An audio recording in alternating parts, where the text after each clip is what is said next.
Programme का मेज़बान अजहर काज़मी। नाज़रीन, सबसे पहले मैं अपने इन तमाम जो मेरे नाजरीन हैं मैं उनसे माज़रत चाहूँगा क्योंकि मैं मुल्क से बाहर था, इसलिए मैं प्रोग्राम नहीं कर सका। अब मैं वापस आ गया और इंशाल्लाह आप प्रॉपरली नए इश्यूज़ के साथ हमारे प्रोग्राम देख सकेंगे।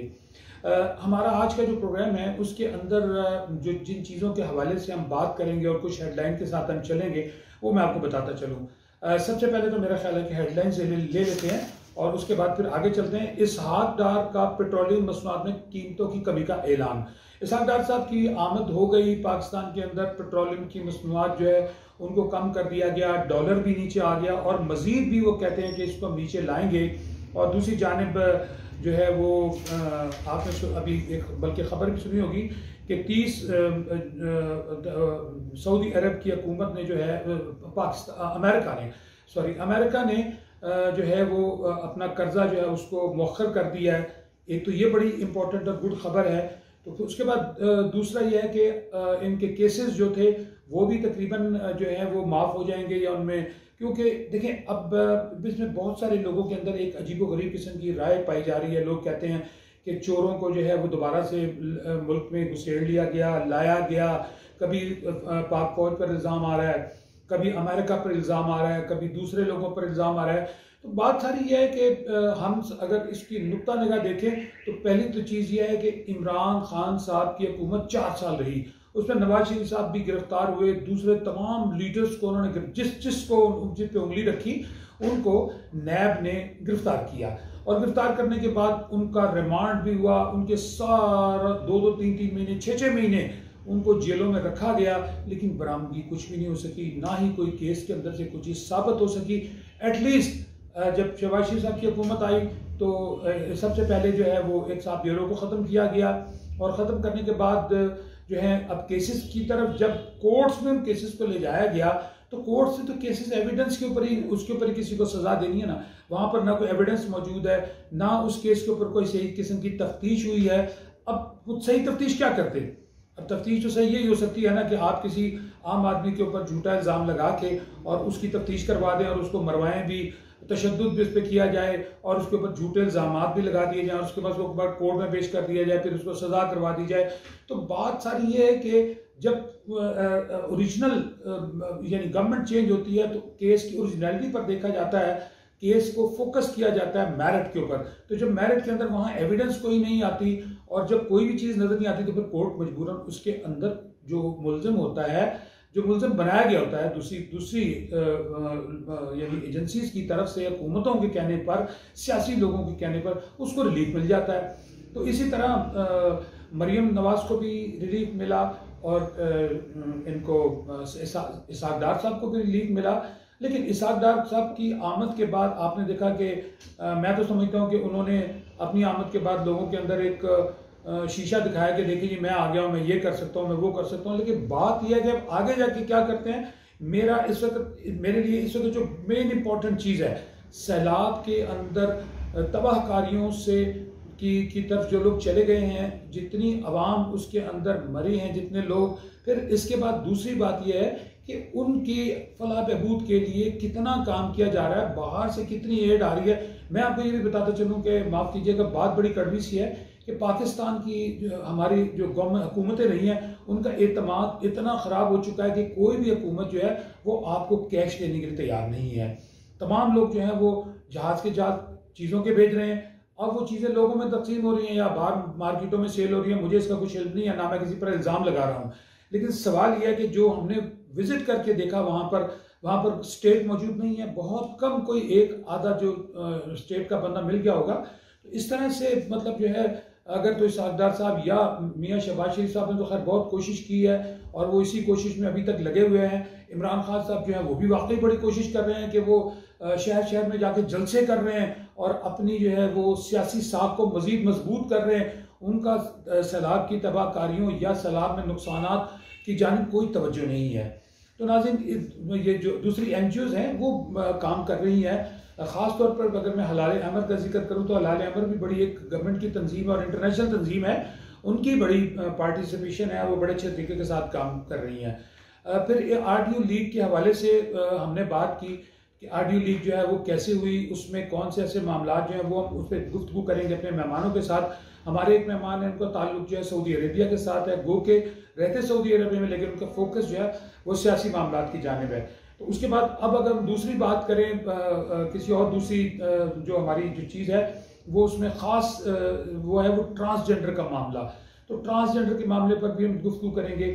फिर हमारी कोशिश जो होगी अगला जो केस है वो भी बड़ा इंपॉर्टेंट केस है साइफर के हवाले से, उस पर भी बात करेंगे। लेकिन हमारे पास टाइम शॉर्ट है और चीज़ें बहुत ज़्यादा, तो उसमें मेरे लिए इतनी सारी चीज़ों पर बात करना जो है वो खासा दुश्वार हो जाएगा। तो नाज़रीन, अब इसके साथ मैं आपको ये भी साथ बताता चलूँ कि पाकिस्तान के अंदर सबसे जो अहम चीज़ है वो है महंगाई। महंगाई के ऊपर जो है अवाम का बिल्कुल अवाम बुरी तरह दब चुकी है और उनकी तवज्जो जो है किसी तरफ भी जो है वो गवर्नमेंट की तवज्जो नहीं है। ख़ास तौर पर पंजाब गवर्नमेंट के अंदर, जैसा कि चौधरी परवेज़ साहब आए हैं और उन्होंने वाकई वो कुछ जितनी उनकी हिम्मत है वो उसके मुताबिक काम कर रहे हैं। हालांकि उनका टकराव जो है वो एक ऐसी पार्टी के साथ है, PTI के साथ, कि जिसमें उनके लिए बड़ी नफरत और शिद्दत से मुखालफत इन साइड पर मौजूद है, जिसका इजहार वो उनके कई लोग जो हैं वो कर चुके हैं इमरान खान साहब के सामने। लेकिन इसके बावजूद भी बराबर वो काम करने की तरफ जो है वो गामजन है और बड़े अच्छे अच्छे जो कुछ प्रोजेक्ट हैं, कुछ चीज़ें हैं, कुछ फंड्स खोले हैं उन्होंने, बहुत से काम वो कर रहे हैं और उम्मीद बड़ी है कि वो बेहतर करेंगे। तो लेकिन मेरे सबसे जो मेरा फोकस उनकी जानिब ये है, और इसाक डार साहब की जानिब को भी ये कहना है अपने प्रोग्राम के तवस्सुत से, ये अवाम का पैगाम है कि खुदा के लिए आप महंगाई की तरफ तवज्जो दें और ख़ास तौर पर वापडा के बिलों की तरफ तवज्जो दें, और जो ज़ख़ीरा करके चीज़ों को रख लेते हैं आप उनको पकड़ें और सख्त से सख्त सजाएं दें। अभी आप देखें प्याज पाकिस्तान की पैदावार है, इंडिया से हमने अपने ताल्लुकात ख़राब कर रखे हैं, वरना प्याज, टमाटर, अदरक, ये बहुत सी चीज़ें जो हमें इंडिया से मिल जाती थी, हमारे बहुत से मामला हल हो जाते थे। सैलाब ज़दा इलाकों के अंदर ये चीज़ें पैदा होती थी। तो ये अब हुकूमत का काम है कि इन चीज़ों को इम्पोर्ट करे, और ख़ास तौर पर जिन ज़ख़ीरा अंदोज़ों ने ज़ख़ीरा किया हुआ है, आज फिर प्याज जो 140 पर चला गया, 60 तक आके 80 तक आके दोबारा फिर उसने बैक गेम मारा। तो मकसद कहने का ये सारा काम हुकूमत का है, पंजाब हुकूमत का, कि पंजाब हुकूमत पंजाब के अंदर इन तमाम मामलात को कंट्रोल करने की कोशिश करे। और नाज़रीन, अब हम चलते हैं अपने मेहमानों की जानिब। मुझे शॉर्ट ब्रेक के लिए कहा जा रहा है, शॉर्ट ब्रेक के बाद दोबारा फिर आपकी खिदमत पे हाजिर होंगे। प्रोग्राम देखते रहिएगा हमारा।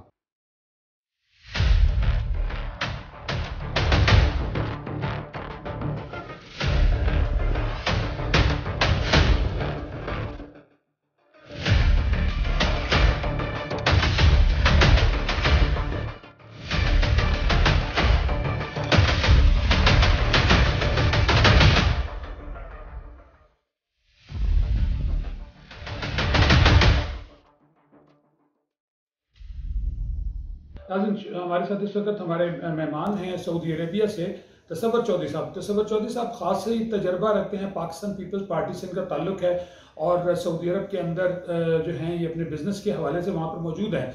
लेकिन शुरू से ही इनको पॉलिटिक्स में रहने का शौक था और अब इनकी निगाह जो है वो वहाँ रहकर पाकिस्तानी पॉलिटिक्स पर बहुत ज़्यादा है। तसव्वुर साहब, अस्सलाम वालेकुम। वालेकुम सलाम जी, काफी साहब कैसे हैं आप? जी ठीक ठाक, आपका बहुत शुक्रिया। तसव्वुर साहब, आप सऊदी अरब में रहते हैं और आप लोगों के दिल जो हैं वो पाकिस्तान में होते हैं। पाकिस्तान में पिछले कोई तकरीबन 3-4 साल से पाकिस्तान एक अजीब व गरीब किस्म की जो है वो तबाही की लपेट में है।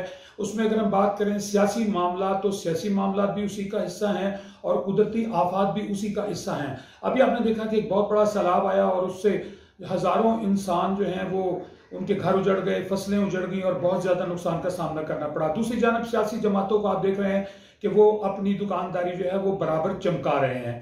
तो एक तो अभी पिछले दिनों 2 स्कैंडल्स बड़े मंजर आम पर आए हैं। एक तो साइफर का स्कैंडल आया है जो इमरान खान साहब के हवाले से है, और दूसरा वजीर आजम हाउस से ऑडियो लीक केस है। तो मैं पहले आपसे साइफर के हवाले से पूछूंगा कि साइफर के पर आप क्या आपका नजरिया है कि साइफर में क्या वाकई ऐसा हुआ है जो कुछ सामने आया है? जी बहुत शुक्रिया काजमी साहब, ये अपना जिस बारे में आप कह रहे हैं आप बहुत अच्छी तरह अब तो आवाम भी जान गई है कि ये साइफर का जो खेल रचा अपने जाती मुफाद के लिए, और कौम को इसमें इतना उलझा दिया। और हमारी बदकिस्मती ये देखें कि हमारी कौम बिल्कुल उसी अंदाज से, जैसे वो किसी मैच को देख के तालियां बजाती है, उसी अंदाज से उसकी हर बात को देख के वो तालियां बजा रही है। सैफर बड़ा क्लियर है साहब, एक ऐसा आप देखें कि ये जो लोग सफारतकारी जानते हैं उनको बहुत अच्छी तरह पता है कि साइबर लेटर जो होते हैं ये अपना किसी भी मुल्क का सफीर हमारा जो होता है वो साइबर के जरिए अपने मुल्क को लेकर भेजता है, और उसमें बहुत सारे दूसरे जिन मुल्क के लोगों से उनकी मुलाकात होती है उस बारे में उसको बताया जाता है। अच्छा, वो लेटर जो होते हैं वो एक आम रूटीन का तरीकाकार होते हैं, लेकिन आप ये देखिए कि जिस अंदाज से इमरान खान साहब ने इसको अपने सियासी मकासद के लिए इस्तेमाल किया और कौम को उसके पीछे लगा के उनको बिल्कुल, यानी ये मैं क्या अल्फाज इस्तेमाल करूं कि अपने जाती मुफाद के लिए वो कुछ भी करने को तैयार नजर आते हैं। अब बात ये है कि किसी भी दूसरे मुल्क की तरफ से ऐसा कोई बात हुई हो तो वो धमकी नहीं होता, वो एक जनरल डिस्कशन होती है जिसको उन्होंने धमकी बना के अवाम को बेवकूफ बनाया। हम तो पहले दिन से इस पे बिलीव नहीं करते थे और पहले दिन से इस बात को जानते हैं कि ये एक अंदरूनी इन्होंने खुद साजिश रची हुई है, जिसको अमेरिका का नाम दे के इन्होंने कि वो मेरी हुकूमत हटाना चाह रहे हैं और मैं ये जो है हुकूमत अब जो आई है वो अपना अमेरिका ने इसको ऐसा। अच्छा तसव्वुर साहब, आपको बीच में टोकते हुए एक बात कर रहा हूँ। बात यह है कि पहली तो चीज़ ये है कि देखें, इमरान खान साहब एक बहुत बड़े पॉलिटिशियन अपने आप को समझते हैं, तो माशाल्लाह अक्लमंदाना बात है कि आप जिससे लेकर खा रहे हैं आप उसी को आंखें भी दिखा रहे हैं, उसको गालियाँ भी देनी शुरू कर दी और फिर उसके मुतालिक जो है वो गलत किस्म के इल्ज़ामात, और फिर उसके बाद कभी पाकिस्तान आर्मी का नाम उसमें डाला जा रहा है, कभी किसी का डाला जा रहा है। तो लेकिन इसके बावजूद भी आप मुझे ये बताइएगा कि अवाम इस शख्स को क्यों फॉलो कर रही है, इतनी ज़्यादा अवाम क्यों इसके पीछे, इसके पास कौन सी ऐसी डुगडुगी मौजूद है? उसका आप अपना देखिए कि ये इन्होंने हमारे जो यंगस्टर है ना वो उसको यही समझ रहे हैं कि ये क्रिकेट मैच चल रहा है और क्रिकेट का खिलाड़ी वहां पे छक्का मारता है तो हमें तालियां बजानी है, चौका मारता है तो हमें तालियां बजानी है। इमरान खान के ज़हन में भी यही है, इज नॉट ए पॉलिटिशियन। वो आप उसी अंदाज से वो खेलना चाहता है कि मैच फिक्सिंग हो, उसमें जो भी चीजें हो, जो तरीकेकार हो, वो मेरे हक में हो, बस मैच फिक्सिंग में मैं जीतूं, बाकी चाहे बाहर में मुल्क जाए जहां मर्जी जाए। आप ये देखें कि मुल्क में जिस किस्म की सियासत वो कर रहे हैं, इसका अंदाजा आप इससे लगाए कि माजी में इस किस्म की कोई सियासत नहीं और ये बाकायदा मनसूबा बंदी करके वो किया। अब मैं एक चीज भी कहना चाहूंगा कि ये जो अब वीडियो टेप्स आई है, हम तो पहले से बिलीव नहीं करते थे, अब जो वीडियो टेप्स आई है मैं उनका शुक्रिया अदा करता हूँ जिन्होंने ये टेपें रिलीज किए, लेकिन मैं इसके हक में नहीं। ये बहुत बड़ा क्राइम है, टेप नहीं होनी चाहिए, प्राइम मिनिस्टर का ऑफिस सिक्योर रहना चाहिए, उसमें इस किस्म की बात नहीं है और रिगार्डलेस कोई भी उसमें प्राइम मिनिस्टर हो। उसकी वजह ये है कि ये हमारे सिक्योरिटी थ्रेट हो जाते हैं, ये नहीं होना चाहिए। लेकिन ये आके कम अज कम इमरान खान एक्सपोज हुआ है कि उसने जिस तरह आजम खान, शाह महमूद कुरैशी, असद अकरम, ये जो उसकी टीम है और उसको मिला के जो ये अपना बयानिया बनाया वो काबिल मुजम्मत है और हम बिल्कुल इसके अगेंस्ट बात करते हैं कि इसने एब्सोल्युटली रॉन्ग तरीका अख्तियार किया है, एब्सोल्युटली नॉट जो कहा करते थे मुल्क के हक में नहीं।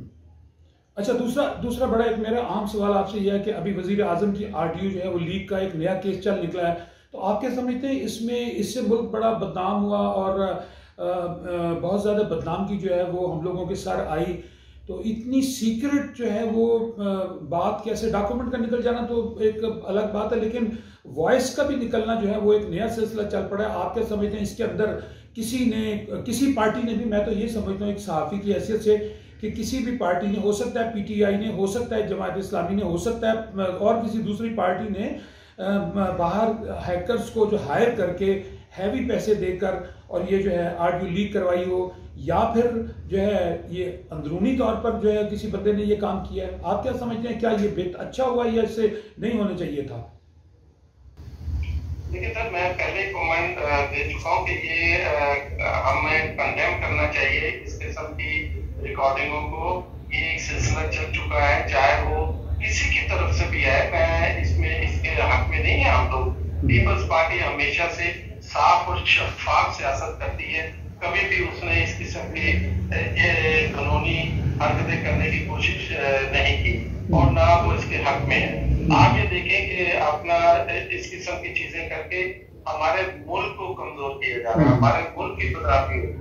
मैंने जैसे पहले कहा कि चाहे ये वीडियो लीक करके इमरान का एक्सपोज हुआ है, पहला वॉल्यूम दूसरा वॉल्यूम, लेकिन ये मुल्क के हक में नहीं है। हमारी अवाम को भी समझना चाहिए और हमारी सहाफी बरादरी को भी समझना चाहिए कि बहुत सारे सहाफी बरादरी जो वो वहां से बात आती है उसको लेके सबसे पहले मैं के हिसाब से वो खबर नशर करते हैं, जिससे आवाम गुमराह होती है। हमें इस पे बड़ा सोच समझ के कदम उठाना चाहिए। हमारी खुद सहाफी बरादरी इसमें इन्वॉल्व है और ये जो आपने बात की है कि इस किस्म की रिकॉर्डिंग होती है, ये बात की बिल्कुल फर्में हायर की हुई है। जैसे कि खान साहब ने भी अमेरिकन लॉबीज को हायर किया हुआ है अपने हक में बहुत सारी चीजें करवाने के लिए, यूके में भी है, वहां भी है। तो इस किस्म की चीजें मुल्क को कमजोर कर रही है। आप अपने आप को कामयाब कर लेंगे लेकिन मुल्क बर्बाद होता जा रहा है। आप ये देखिए कि अपना इस वीडियो को शेयर किए हुए आप किसको अपना फायदा पहुंचा रहे हैं, एक दूसरे की तरफ उंगलियां हैं, कोई इसमें मुल्क का फायदा नहीं होगा। अच्छा, दूसरा ये बताइएगा कि सिंध के अंदर जिस तरीके के साथ सैलाबी मामला जो हैं वो बहुत तेज़ी के साथ बढ़े और बल्कि पूरे जनूबी पंजाब और ख़ासतौर पर सिंध ज़्यादा जो है विक्टिमाइज हुआ है। आप मुझे बताइएगा कि वहाँ पर लोगों के पास रहने के लिए छत नहीं है और इसके अलावा खाने के लिए कुछ भी नहीं है, अद्वियात नहीं है। बल्कि हम खुद भी वहाँ पर विज़िट करके आए हैं, हमने खुद भी देखा है कि वहाँ पर जो गवर्नमेंट स्टेट जिसे हम कहते हैं ना, वो गवर्नमेंट कहीं नज़र नहीं आ रही। और फिर इसके अलावा जो है वहाँ पर सिर्फ वो लोग जा रहे हैं जो प्राइवेट तौर पर NGOs काम कर रही हैं, वो ही उन लोगों को लुक आफ्टर कर रही हैं। अब जैसे जैसे सैलाबी पानी उतर रहा है उसके साथ साथ बीमारियां जो हैं वो जन्म ले रही हैं और उनको वहाँ पर अद्वियात नहीं मैसर हैं। तो पाकिस्तान पीपल्स पार्टी जो है क्यों इस काम के अंदर बढ़ चढ़ के हिस्सा नहीं ले रही, और इसके अलावा समुद्र पार पाकिस्तानी जो है वो भी इस तरफ कम नजर आ रहे हैं आते हुए। मैं थोड़ा सा इसमें आपको ब्रीफ कर दूं। मैं पिछले दिनों पाकिस्तान में था, मैं खुद गया हूँ वहाँ पर सिंध के एरियो में और जनूबी पंजाब के एरियो में। बहुत बुरा हाल है। पाकिस्तान इस वक्त जिन हालात से गुजर रहा है इसमें भी अपना कहना मैं समझता हूँ कि कम होगा कि जो बुरे हालात वहाँ पे लोग फेस कर रहे हैं। It's terrible. आवाम बिल्कुल बहुत ज्यादा मुतासर हुई है। सिंध में खास तौर के ऊपर, बलोचिस्तान भी है, खैबर पख्तूनख्वा भी है, लेकिन सिंध बहुत ज्यादा क्योंकि मैदानी इलाका है, इस वजह से वहां पर बहुत बुरे हालात है। लेकिन आपने जो बात की कि सिंध गवर्नमेंट का है, सिंध गवर्नमेंट ने जो काम किया है आप उसका अंदाजा नहीं लगा सकते। देखिए पब्लिक बहुत ज्यादा मुतासर हुई है, आवाम बहुत ज्यादा मुतासर हुई है, लोग ज्यादा है।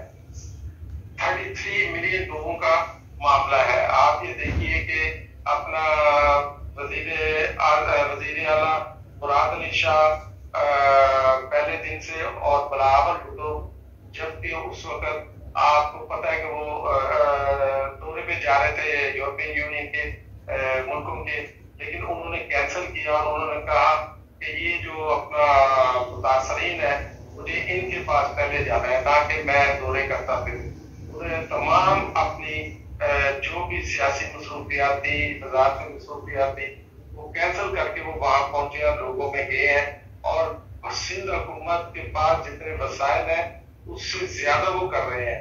उसके बाद वो आप देखें कि उन्होंने लफ्ज़ ये कहा है कि हमें इस वक्त अपनी सियासत से ज्यादा सलाह जदगान की मदद के लिए आगे जाना है, और उसके लिए उन्होंने जो कोशिशें की है अपने लेवल के ऊपर, मुल्की लेवल के ऊपर, और आप देखेंगे बात जब वो गए हैं प्राइम मिनिस्टर के साथ अमेरिका के दौरे के ऊपर, तो उन्होंने किस अंदाज से अपना वहां पर पाकिस्तान की बात की है कि हमें अपना कर्जे जो है उसको कर्जदार में बदले, और आप देखें कि उसके रिजल्ट भी आना शुरू हो गए कि अमेरिका और बहुत सारे लोगों ने इसमें अपना किरदार अदा करना शुरू कर दिया। जी बिल्कुल, अमेरिका ने को अभी पता लगा कि अमेरिका ने कुछ जो उनका कर्जा बनता था उसमें उन्होंने थोड़ा सा बैकफुट पर वो आए हैं।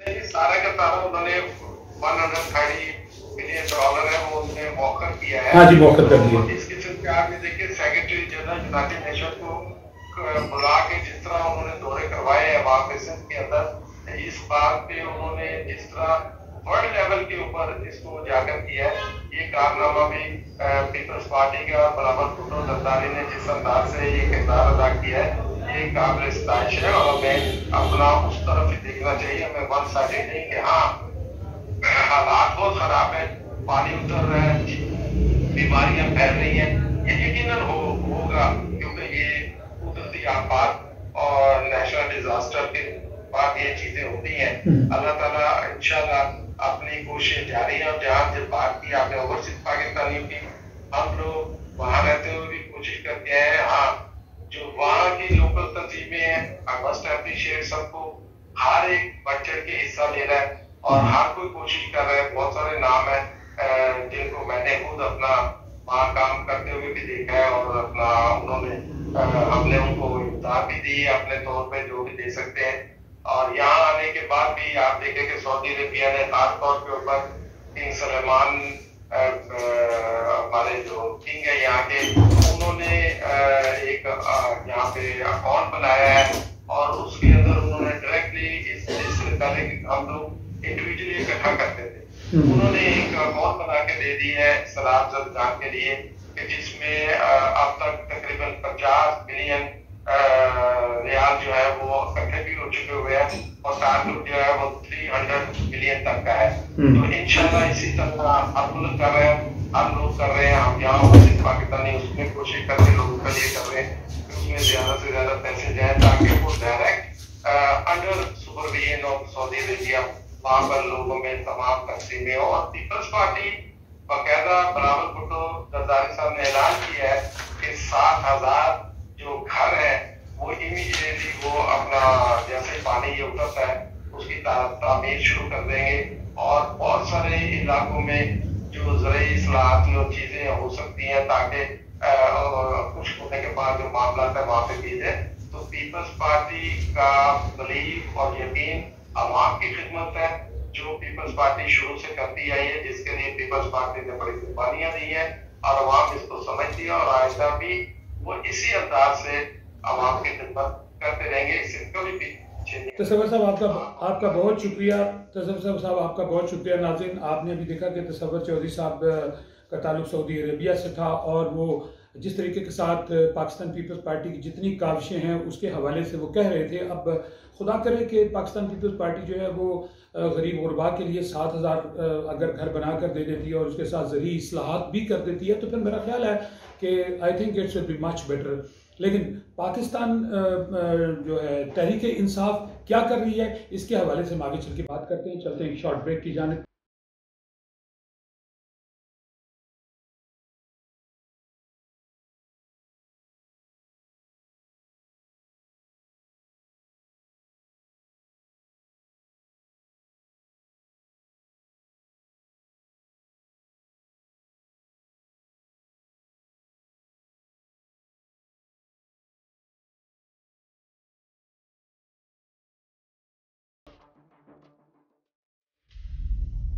हबीबुल्लाह मियाँ साहब इस वक्त लाइन पर मौजूद हैं। हबीबुल्लाह मियाँ साहब का ताल्लुक जो है वो सहाफ़त के साथ और बड़े तजर्बाकार तजिज़िया नगार और पाकिस्तानी सियासत पर ख़ास तौर पर इनका बहुत ज़्यादा फोकस है।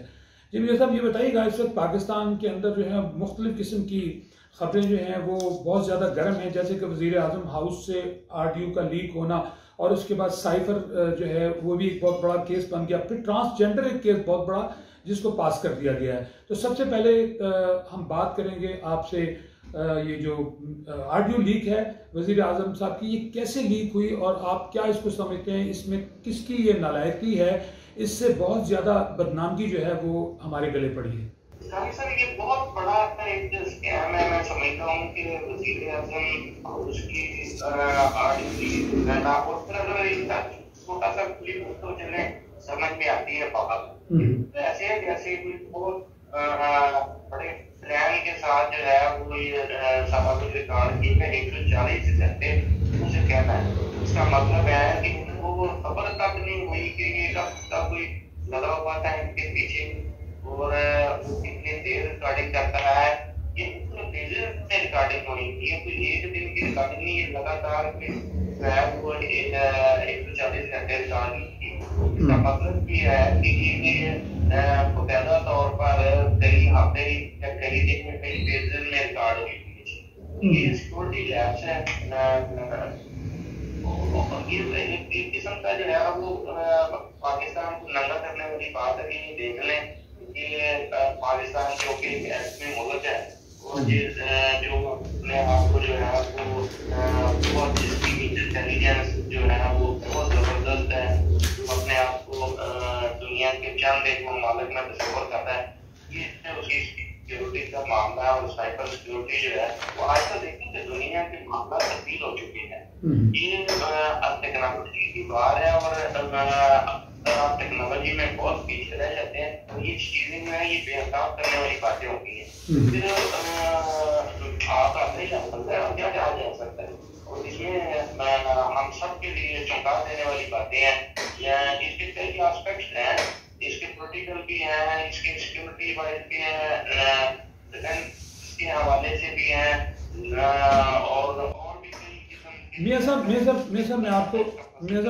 मैं आपसे अर्ज करूं, मैं आपसे अर्ज करता चलूं, और मेरे नाज़रीन भी इस बात को उनके हाल और उनकी बातें उनको बेनकाब करना, और बेटियों को इसका फायदा होगा, बेटियों को नुकसान हुआ, लेकिन ओवरऑल मुल्क के लिए ये बहुत नुकसान है। ये साइबर सिक्योरिटी के लिए बहुत बड़ा नहीं साहब, मैं आपसे अर्ज करता चलूं कि इस वक्त पाकिस्तान के अंदर जो सियासत है वो पुरानी सियासत नहीं रही। अब सियासत सिर्फ जो कुर्सी की सियासत है और मारामारी की सियासत है। तो हम क्या बल्कि ये अवाम के अंदर ये एक बात बहुत फैल चुकी है कि एज पॉसिबल के पाकिस्तान के अंदर किसी सियासी जमात ने बाहर किसी साइबर क्राइम वाले किसी बंदे को या किसी गैंग को उन गैर ममालिक के अंदर हायर किया है, और उसके बाद उससे ये काम करवाया गया है। उसके बाद जैसे कि अभी वज़ीर आज़म हाउस की गुफ्तगू जो है उसको $3 लाख में डार्क वेबसाइट पर जो है ना वो फरोख्त किया जा रहा है, ये फवाद चौधरी साहब कह रहे हैं। तो अब आप ये देखिए इसका जिम्मेदार जो है आप किसको समझते हैं? आप ये देखिएगा कि पाकिस्तान की जो एजेंसीज ISI दुनिया के अंदर सबसे नंबर 1 की एक एजेंसी गिनी जाती है। तो ये हमारी जो एजेंसीज हैं और इससे हमारी फौज और हमारी सिक्योरिटी लैब जो कल आने वाले कल में तो वो हमारे एटमी रिएक्टर के मामला समेत और बहुत सारी चीज़ों में जो है वो हैकर्स दाखिल हो जाएंगे। तो ये लगता है कि क्या वाकई इसमें किसी सियासी पार्टी का दखल है या इनसाइड में इन्हीं के किसी बंदे ने ये सारा काम करवाया है और इनको पता नहीं लगा? बहुत अच्छा सवाल आपका। एक तो देखें, जहाँ तक मामला है कि ये किसी सियासी जमात किसी को लॉकडाउन करने की कोशिश नहीं है, मेरा ख्याल है कि ऐसा बिल्कुल ऐसा मुमकिन नहीं है। पाकिस्तान की पूरी सियासी जमात को ऐसा करती वो सिर्फ किसी एक सियासी जमात ने बात करती, यहाँ तो सारे ही इसमें लपेटे गए हैं। दूसरा ये किसी पाकिस्तान के मुल्क दुश्मन नासर की कार्रवाई है। और देखिए आजकल का जो दौर है ना, जो IT टेक्नोलॉजी का, क्योंकि एक नया ये हथियार है पूरी दुनिया के लिए IT टेक्नोलॉजी, उसमें तो बहुत बड़े बड़े मुल्क जो जिनके पास पाकिस्तान को रुसा होने से थर्ड कंट्री में आता है, लेकिन जो सफेद के मुल्क है, मसलन अमेरिका के इलेक्शन में ये कहा जा रहा था कि रशिया ने दाखिल किया, उनके कंप्यूटर ने मतलब अपने रिजल्ट चेंज किए, और जो कहा जाता है कि ट्रम्प को लाने में या रशिया का करदार था वो इशारा कुछ इसी तरफ जाए। इसके अलावा जो है शायद आप इलम में हो कि तुर्की में जो एक चली थी नुमान का तख्ता उठने की, उसको बचाने में रशिया ने रोल अदा किया था, और उनको जो है वो भी साइबर सिक्योरिटी के हवाले से उन्होंने जो ये साजिश हुई थी उनके साथ तख्ता उठाने की उन्होंने लिंक की थी, और उन्होंने कपड़ा वक्त बता दिया कि आपके खिलाफ ये मामला हो रहा है, तो ऐसा उन्होंने इस पे कंट्रोल कर लिया था। इसी तरीके से बहुत सारे ममालिक के जो है जिनमें यूरोपियन कंट्रीज है उनके जो है वो भी फोन टेप हो जाते हैं, या उनकी भी इस तरह की हमारी लीक्स जो है वो हो जाती है। तो ये तो एक मामला। मियां साहब, आपकी पाकिस्तान की एजेंसी ISI का ताल्लुक दुनिया की बड़ी एजेंसियों में है, बड़े अफसोस की बात है आपकी ISI को नहीं पता लगा, आपकी मिलिट्री इंटेलिजेंस को नहीं पता लगा, आपकी और किसी भी एजेंसी को पता नहीं लगा। तो आखिर आप मुझे ये बताएं कि ये हमारे लिए बड़ी खौफनाक किस्म की एक जो है वो एक साजिश है। कल कलां को आपका एटमी रिएक्टर है वो भी सारा कंप्यूटराइज सिस्टम के ऊपर है, कल कलां को कोई वहां से बाहर बैठकर इसके ऊपर कोई काम कर सकता है और उससे बहुत बड़ा नुकसान हो सकता है। उसमें ये है कि उसके ना मुख्तलिफ लेयर्स हैं सिक्योरिटी के, वो इतना आसान काम नहीं है। वो इस तरह जो है दुनिया में हैकर जो है वो अपनी जितने भी वेपन्स हैं उनको इस्तेमाल करके दुनिया में तबाही ला सके, उनका मुख्तलिफ सिस्टम होता है। अलबत्ता आप मुख्तलिफ राज चला सकते हैं, आप टेक्नोलॉजी के राज चला सकते हैं। आप ये देखेंगे, देखिए ये जो हैकर्स हैं ये आ रहे बहुत सारे जगहों पे आपने देखा तो बहुत बड़ी बड़ी शख्सियात के अकाउंट जो है वो हैक हो जाते हैं। फिर उनका जो है ये नया किस्म का जुर्म है पूरी दुनिया में, इस पे अभी तक काबू नहीं पाया जा सका। वो उसके टेबल जो है आप अकाउंट वापस करने के पैसे लेते हैं, ठीक है। उन्होंने डिमांड भी की है, उन्होंने डिमांड भी की है। इंफॉर्मेशन ऐसी होती रहती है सरकारी तौर पर जो है वो जितने सरकारी इदारे हैं उनको अक्सर ये किस्म के लेटर जारी किए जाए कि आप किसी गैर मुतल्लिका व्हाट्सएप वाल पर किसी ऐसे मैसेज पे क्लिक ना करें वरना आपका कंप्यूटर जो है वो हैक हो जाएगा। तो ये चीजें अपनी जगह पर है, पाकिस्तान को इसमें बहुत सारा कुछ सीखने वाला है।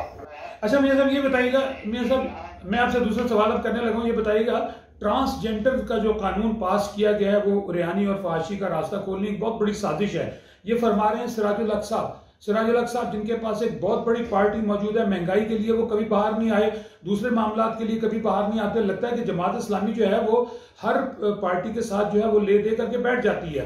अब जमात इस्लामी सिर्फ बयानात तक महदूद रह गई है। अब उन्होंने ये कहा है कि जनाब अगर ट्रांसजेंडर का केस वापस ना लिया गया तो हम सड़कों और चौकों में आएंगे। तो क्या आप ट्रांसजेंडर के कानून को किस हवाले से इसको किस तरह देखते हैं? क्या इसको कानून को पास होना चाहिए था, और इसके अगर पास हो गया तो इसके आगे नुकसानात क्या हैं? और यकीनन ये एक पाकिस्तान की अवाम और पाकिस्तानी हुकूमत के लिए बहुत बड़ा एक बैड एस्पेक्ट है।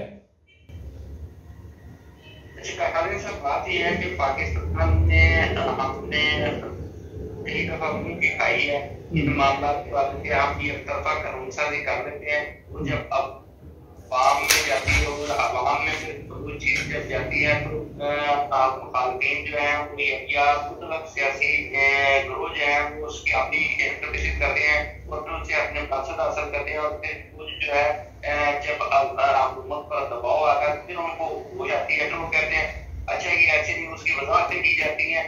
इसी तरीके से देखिए कि अगर कितना ही अच्छा होता है कि आप किसी कानून साजी से पहले अवाम को भी इत्मीनान दिलाने की है, लेकिन अवाम के लिए कानून बनाया जा रहा है, लोगों के हकूक के लिए बनाया जा रहा है। अगर इस पे डिबेट करवा ली जाए, अगर इस पे जो मुख्तलिफ सोसाइटीज में या मुख्तलिफ शुबा जिंदगी के जो लोग हैं, इससे मुतल्लिका लोग हैं या पाकिस्तान के थिंक टैंक्स जो है उनके सामने ये मामला रखा जाता है, उनको कहा जाता है कि इस पे आप डिबेट कराएं और एक कंक्लूजन निकाल कर जो है वो हमें दे, हम इस पे कानून साजी करना चाहते हैं। अच्छा फिर उस पर जो है वो कानून साजी होती है और फिर उसको कबूल कर लिया जाता है। अब अगर ट्रांसजेंडर के लिए इसमें कोई हिस्ट्री भी है और लेकिन उसको इतना अवामी सतह पर उसमें शुबुक शुबहात पैदा करते कि अभी किसी तौर पर काबिल कबूल नहीं है, इसमें इनको नजरसानी करनी पड़ेगी और आवाम को इस्तेमाल में लेना पड़ेगा, मजहबी हल्कों को इस्तेमाल में लेना पड़ेगा। और अगर ये कानून साजी करने से पहले तमाम सियासी जमातों को इस्तेमाल में लिया जाता, मजहबी हल्कों को इस्तेमाल में लिया जाता, तो ये सूरत ना पैदा होती थी। वो कहते हैं कि जो है आपने तमाम उसके पहलू जो है उन पर डिबेट करके एक मुफ्तीदा तौर पर वो बुनियाद फराहम कर दी जाती, तो मेरा ख्याल कुछ नहीं होगा। अब मसला ये है कि पाकिस्तान का माशरा एक इस्लामी माशरा है, जो इसकी इंटरप्रिटेशन की जा रही है वो ये समझा जा रहा है कि शायद यहाँ जो है वो हम जिस परस्ती को जो है वो लीगल करार दिया जा रहा है और इसको अफवाह दी जा रही है, क्योंकि माशरा किसी मुल्क की कबूल नहीं कर सकता ना तक जमात इस्लामी का तलब है। तो देखें वो हमें ये क्रेडिट देना चाहिए कि उन्होंने महंगाई के खिलाफ भी मार्च किया जमात इस्लामी ने, और अपने तौर पर उन्होंने जलसे न्यूज भी किया, जितना भी उनका हिस्सा बनता था बकदर इब्ने हिस्सा, वो उन्होंने इस बारे में अपना किरदार अदा किया।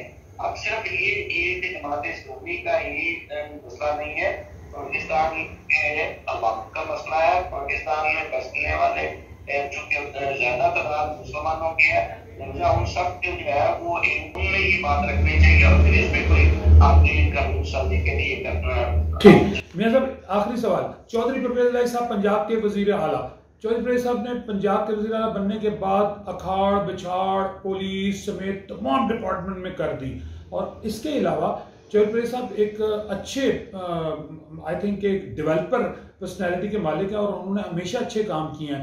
लेकिन अभी मुझे नजर यह आ रहा है कि इमरान खान के साथ मिलके पीटीआई के साथ मिलके जो है वो खुल के काम नहीं कर पा रहे अवामी रिलीफ के लिए। जैसा कि मैं आपको भी कह दूं कि प्राइस कंट्रोलिंग कमेटी पंजाब का काम है, प्राइस कंट्रोलिंग कमेटी किसी जगह मौजूद नहीं है पंजाब के अंदर। आप ये देखें दीगर इलाकों के अंदर जहां सैलाब आया वहां पर जो है स्टेट नाम की कोई चीज़ मौजूद नहीं है। मैं खुद भी गया हूँ, मेरे साथ और दोस्त भी गए, हमने देखा वहां कुछ भी मौजूद नहीं है। कोई अगर एक आधी जगह पर कोई डिप्टी कमिश्नर या कमिश्नर काम करता नजर आ रहा होगा, लेकिन जो दूसरी जमातें हैं जैसे कि एनजीओज हैं या पार्टी वो काम करती नजर आ रही हैं। तो आप क्या समझते हैं कि दूसरा परवेज इलाही साहब के लिए जो है इन साइड पे पीटीआई वालों के अंदर बड़ी नफरत मौजूद है, उधर मियां असलम साहब जो है 90 शाहराह पर अपना दफ्तर बना के बैठे हुए हैं, वो भी वजीर आला के ख्वाब देख रहे हैं, रोज इमरान खान साहब को मिल रहे हैं। तो इतने शॉर्ट टाइम के अंदर आप क्या समझते हैं, क्या ये जो कुछ भी वजीर आला साहब कर पाए ये करेंगे, अब आगे ये क्या करेंगे? तो पाकिस्तान जो कारीगर होता है ना वो कारीगर होता है, वो हर किस्म के हालात में से जो है ना वो अपनी कारीगरी के जरिए परफॉर्म करने की कोशिश करता है, अपना आप दिखाता है, अपने सलाहियतों का लोहा मनवाता है। तो चौधरी परवेज इलाही 10 सीटों के साथ कितने बड़े सूबे की हुकूमत संभालना ये वाकई एक जुबा है, इसे शख्स का नहीं है। लेकिन साथ ही उन्होंने जो है डिप्टी चीफ मिनिस्टर बना के यानी मिनिस्टर तरीके जो है मियां असलम इकबाल को बनाकर तरीके साहब को मुतमईन करने की कोशिश की गई है। अब उनका जो है वो बिल्कुल एक अलग सेक्रेटरीट है 90 शाहराह के अध्यक्ष पर, और एक तरफ पर जो है वो हुक्मरानी चौधरी परवेज इलाही की है। ये मामला अपनी जगह पर यकीनन ये एक मुश्किल काम होता है भारतीय हुकूमत को लेकर चलना, लेकिन अगर आप कोई काम करना चाहें तो मुश्किल से मुश्किल और बदतर हालात में भी आप अच्छा काम कर सके हैं। तो चौधरी परवेज इलाही उसके लिए कोशिश करें। साहब अपने तौर पर वो भी मैं समझता हूँ एक नया टैलेंट है और पाकिस्तान की सियासत में उन्होंने बहुत ग्रो किया, वो बहुत ग्रास रूट लेवल से निचली सतह से होता है और पाकिस्तान की सियासत को बहुत अच्छी तरह आप समझ रहे हैं, और खासकर कि वो गरीब माले की सियासत से उन्होंने अपना एक मकाम बनाया। उनका उस तरीके से कोई सियासी खानदानी पस मंजर भी नहीं था, तो वो एक सुपर और अच्छे मैं समझता हूँ कि पार्लियामेंट लेकिन सफल हो गए। तो दोनों का एक अगर तो ये इन्होंने लड़ाई करनी है तो फिर तो सूबे को भी नुकसान होगा, उनकी आपस की सियासी जमातों को भी नुकसान होगा। लेकिन अगर दोनों एक दूसरे की अहलियत से फायदा उठाकर मुश्तरका तौर पर आगे आगे बढ़ते हैं बहुत सारे मामला पर, अपने वर्कर्स को मुतमईन करें दोनों लीडर जो है, लेकिन साथ साथ इज्तिमाई तौर पर जो है वो अगर बेहतरी के लिए हम कर दें तो ये अच्छा भी साबित हो सकता है। लड़ाई अपनी जगह पर होती है और कोई भी किसी। बहुत शुक्रिया मियां साहब, बहुत शुक्रिया आपका। को जो है कट्टा में लेकर चल सकते, दो मुख्तलिफ नजरियात रखने वाली सिलसिले बातें जो है वो इक़्तिदार में इत्तेहादी के तौर पर आगे बढ़ना यकीनन एक मुश्किल था। बहुत शुक्रिया मियां साहब, ऐसे मामलात हैं जिस तरह। बहुत शुक्रिया मियां साहब। नाज़रीन, आपने देखा कि हबीबुल्लाह मियां साहब जो हैं उन्होंने अभी ट्रांसजेंडर केस के ऊपर, और that is a very important ये एक इशू है, और फिर उसके बाद उन्होंने हम दो ही बातें कर पाए क्योंकि हमारे पास मुख्तसर सा टाइम होता है। बहरहाल उन दोनों के ऊपर उनकी ब्रीफिंग अच्छी थी। उनका मजीद कहना यह था कि अगर दोनों पार्टियां मिलकर अवामी फलाह बहबूद के लिए काम कर सकें तो बहुत बेहतरी है, लेकिन अगर एक दूसरे की लेग पुलिंग होती रही, इधर से परवेज साहब ऑर्डर इशू करें और उधर से दूसरी साइड से असलम इकबाल साहब उसको स्टॉप कर दें, तो फिर वो मेरा ख्याल है कि बुरा होगा। लेकिन उम्मीद नहीं है। इमरान खान भी कल परसों चाहे परवेज साहब से मुलाकात करके गए, लेकिन पार्टी के अंदर परवेज साहब और उनकी पार्टी के लिए जो है पीटी के अंदर बड़ी नफरत मौजूद है, क्योंकि वो चाहते हैं कि पंजाब के अंदर मुकम्मल गवर्नमेंट उनकी होनी चाहिए। नाज़रीन, इसके साथ ही चलते हैं शॉर्ट ब्रेक की जानिब, और मेरा प्रोग्राम खत्म हो रहा है। इंशाअल्लाह ताला अगले किसी प्रोग्राम में आपकी खिदमत में हाजिर होंगे, नए किसी प्रोग्राम, नए मेहमानों के साथ प्रोग्राम। और प्रोग्राम देखने के बाद हमारे प्रोग्राम को लाइक ज़रूर कीजिएगा। आपका बहुत शुक्रिया।